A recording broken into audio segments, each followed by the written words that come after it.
organic, unpredictable, unknown, lovely, beautiful, a sense of fulfillment. This is part of the pleasures of life and not the chores of life.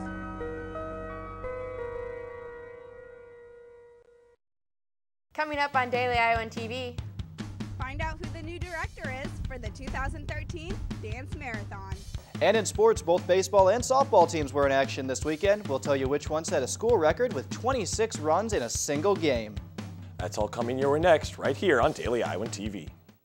From Studio 151, your television news, sports, and weather source for the Daily Iowan, this is Daily Iowan TV.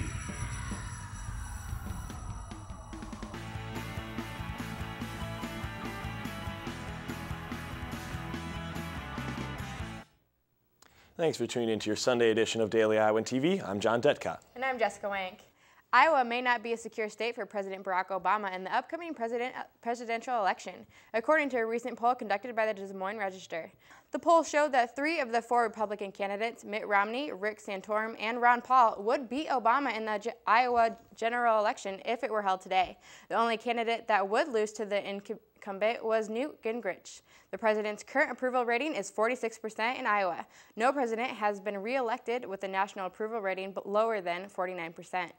And this year, more than 2,300 dancers raised over $1.3 million for pediatric cancer patients, but not without a year of planning. Daily Iowa TV's Rana Mustafa introduces us to Dance Marathon 19's executive director.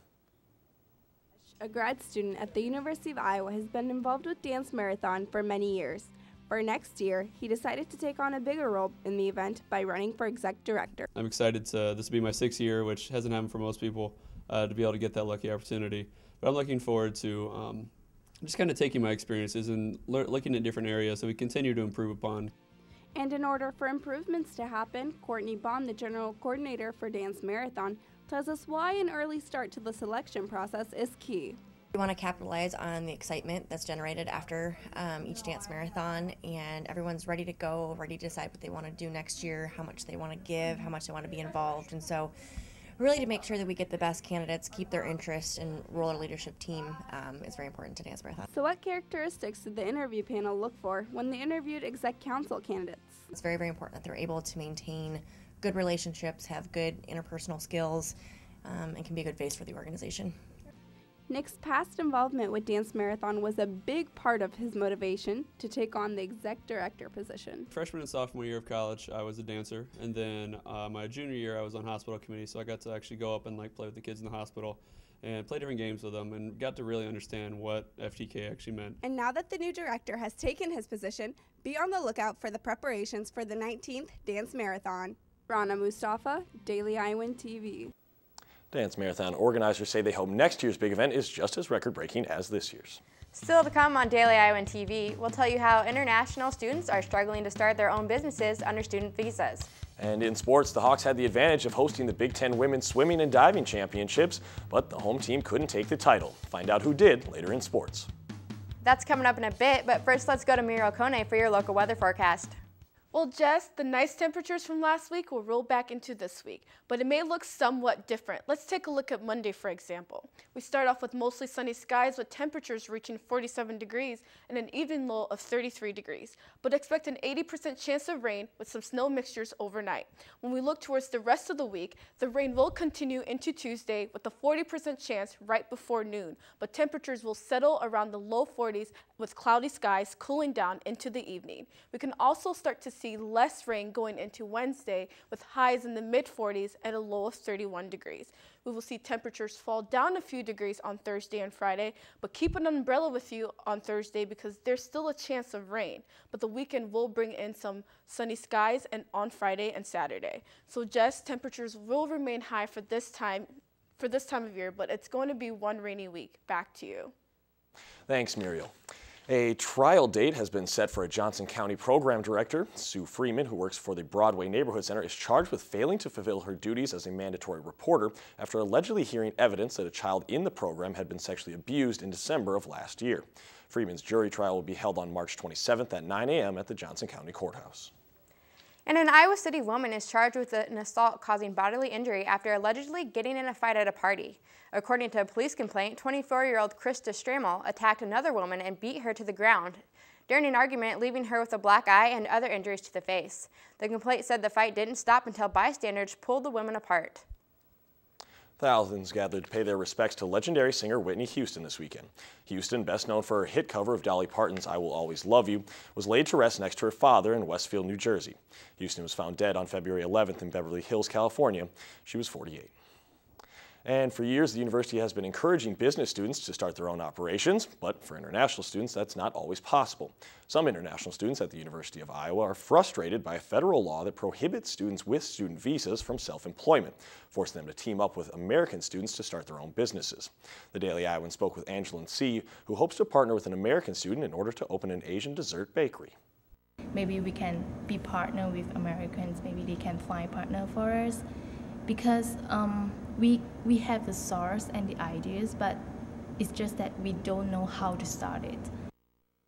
C said she is concerned with finding a reliable person to go into business with. She and other international students say they wish the university would do more to assist them. And now for a look at Hawkeye Sports, here's Daily Iowan TV's Ian Martin. Ian? Starting this past Wednesday and over the weekend, Iowa City hosted the Big Ten Women's Swimming and Diving Championships.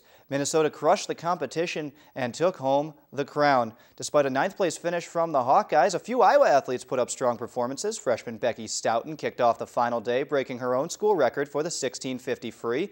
She also placed 6th and was awarded Freshman Swimmer of the Year for the Big Ten. Saturday, the Hawks had an 8th place finish in the 400 relay before platform diver Lauren Kelba finished the championships, placing 15th and earning a personal best score. Sports reporter Alicia Deniers caught up with her to get her thought on her best dives to date. It felt really good, so I'm very happy. I set a personal best at Hawkeye Invite in December, which I didn't think I was going to surpass for a very long time, so it's nice to have 2 in 1 year. And after the weekend finish, here are the overall standings. Minnesota, 15th ranked in the country, took first with 680.5 points. Indiana, a close second with 651.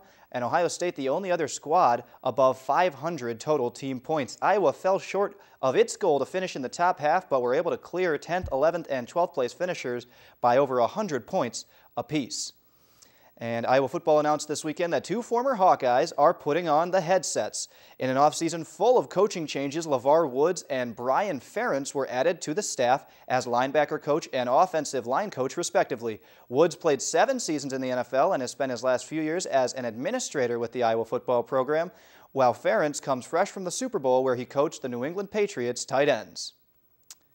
And the once top-ranked Hawkeye wrestlers are out of the hunt for a national dual title on Sunday.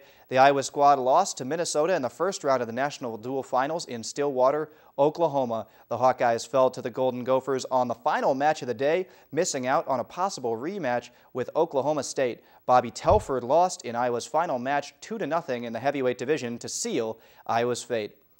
The Iowa softball team, though, went 3-2 during their weekend trip to Tempe, Arizona at the Littlewood Classic, finishing the weekend on a 3-game win streak, including the 2 two-run victories over Central Michigan, but it was another game that will be the most memorable. Iowa set school records galore during a 26-5 rout of in-state rival Iowa State. The Cyhawk game was held in Arizona, maybe one reason why the Iowa bats were so hot. It only took 5 innings for the Hawkeyes to manage 29 hits. Iowa forced the Cyclones to use 4 pitchers in the game, none of whom allowed less than 5 runs. Iowa's stats were maybe more staggering than the score itself. You can see all of the records they broke there, tying or breaking 5 team records. The runs scored ties a high set in 1997, while the hits recorded is 10 more than the team's previous record. But after the game, like any good head coach, Marla Looper said she was happier with a different stat. 13 Hawkeyes had at least 1 hit in the contest. The softball team is now 6-4 after 2 weekends of play. Baseball opened its season this weekend visiting Florida for the Big Ten Big East Challenge. But after it won its first game, it was 2 straight defeats for the Hawkeyes. They handled the Pitt Panthers in Game 1, breaking a 5-5 tie in the 7th on a 2-run double from senior Sean Flanagan. Notre Dame, though, shut down Iowa's offense on Saturday, and a trend that would continue into Sunday when Iowa lost a close one in the 8th. Tied at 2-2, the West Virginia Mountaineers scored twice in the penultimate inning, and Iowa's rally only mustered 1 in the 9th. A lot of other teams in action this weekend too. Track and field took home 15 individual titles in its home meet, the Iowa Invitational, while women's gymnastics defeated Iowa State by less than 2 team points. Over 1,200 people packed Carver to see that meet. That's all for sports. Back to the desk, John and Jess. And now we'll take a look at some of the top headlines from across the globe. ESPN has fired their employee responsible for writing an offensive headline about basketball star Jeremy Lin, the network said Sunday. The headline used a racial slur in the headline for a story about the New York Knicks' 89-85 loss Friday night to the New Orleans Hornets. The offensive headline was up for 35 minutes Saturday before being removed. And a Chicago man is recovering from hypothermia today after he jumped into Lake Michigan to save his dog. Police said they worked together to get the man out of the water as waves pushed him up against the wall. The man's dog has since been turned over to his girlfriend. And protesters have taken to the streets of Madrid to march against labor reforms that government officials say will reduce unemployment. Protesters say the reforms will make it cheaper and easier for companies to fire workers. About 5.2 million people are jobless in Spain, and this protest is the first against its new conservative government, which took office 2 months ago. A man is still at large after a security camera caught him breaking into a grocery store over the weekend. A surveillance video from the supermarket shows the man jumping through a hole in the roof before grabbing packages of meat and tossing them out of the hole he created to break in. The store manager said he recognized the man as someone from the neighborhood, but he was able to escape with about $75 worth of food and caused $500 in damage to the store. And only with Daily Iowan TV can you get a sneak preview of tomorrow's print edition of the Daily Iowan. Read about how changes to child labor laws in Iowa could have a negative effect on multi-generational farms. Plus how the Iowa City School District is using gardens to decrease their use of processed food and offer students hands-on biology training.